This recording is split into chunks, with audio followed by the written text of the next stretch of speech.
کچھ کا یہ خیال تھا کہ شاید جو ہے جس طرح سے ہم نے دیکھا کہ اللہ تبارک و تعالیٰ کے پاس تو مطلق ایبسلیوٹ علم غیب ہے،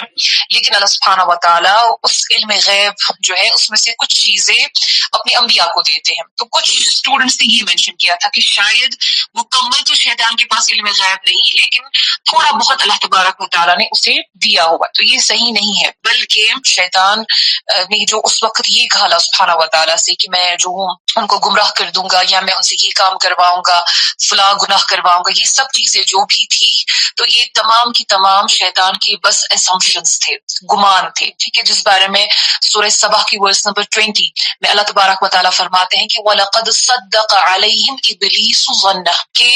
جو ہے ابلیس کے جو گمان تھے، ابلیس کے جو خیال تھے، ابلیس کے جو اس نے ایزیوم کیا تھا کہ میں ان سے ایسا ایسا کرواؤں گا، تو لوگوں نے اس کو فالو کر کے اس کے ان گمان کو سچ کر دکھایا. تو دیٹ مینس اس کو کوئی علم نہیں تھا،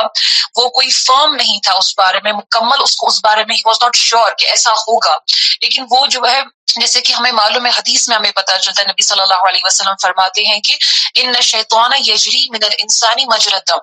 کہ جو شیطان ہے وہ انسان کے جسم میں بالکل خون کی طرح فلو کرتا ہے. تو دیٹ مینس جو خون ہماری باڈی میں فلو کرتا ہے وہ ہمارے ہر ایک پارٹ تک جاتا ہے. بالکل اسی طرح سے شیطان کو معلوم ہے کہ اس بندے کی انکلینیشنز کہاں کی طرف ہے، یہ بندہ کن چیزوں سے ٹیمپٹ ہوگا، اس بندے کے جو ہے ویک پوائنٹس کون سے ہیں. تو انہیں ویک پوائنٹس کو اختیار کر کے استعمال کر کے جو ہے وہ ایک انسان کو جو ہے کہہ سکتے ٹیمپٹ کرتا ہے. ٹھیک ہے،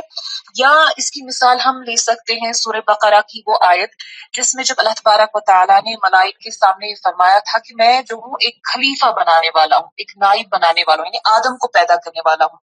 تو اس وقت جب ہم دیکھتے ہیں ان ملائکوں کا رسپانس، انہوں نے کیا کہا؟ قالوا، انہوں نے کہا اتجعل فیہا من یفسد فیہا ویسفک الدماء،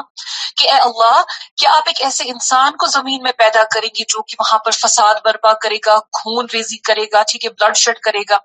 تو جب ہم وہ آیت بھی پڑھتے ہیں تو اس سے بھی پھر ایک انسان یہی سوچے گا کہ شاید ملائکوں کو بھی علم غیب ہے، ان کو بھی شاید وہ فیوچر پریڈکٹ کر سکتے. تو ایسا نہیں،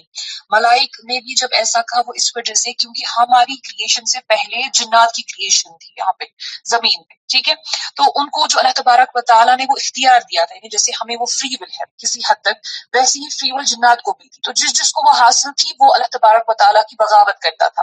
یہی وجہ ہے جب انہوں نے دیکھا کہ ان جنات نے بھی زمین پر فساد برپا کیا، خون ریزی کی، تو اب جب اللہ تبارک و تعالیٰ نے فرمایا کہ میں ایسا ہی ایک نائب بنانے والا ہوں زمین پر، تو جو آلریڈی وہ دیکھ چکے تھے اس کو ایکسپیرینس کرتے ہوئے انہوں نے اپنا وہی اوپینین شیئر کیا کہ یہ بھی وہی کرے گا جو آلریڈی آپ نے اس سے پہلے جو مخلوق بنائی تھی جیسا انہوں نے کیا. ٹھیک ہے، تو بالکل اسی طرح سے شیطان کے بارے میں کہ ابلیس کے پاس علم غیب نہیں ہے، بلکہ وہ اس کے کچھ خیالات تھے، کچھ ظن تھے، جن کے بدولت یا جن کی وجہ سے وہ اس حد تک اس نے کہا کہ میں ان کو جو ہے اس طرح سے گمراہ کروں گا.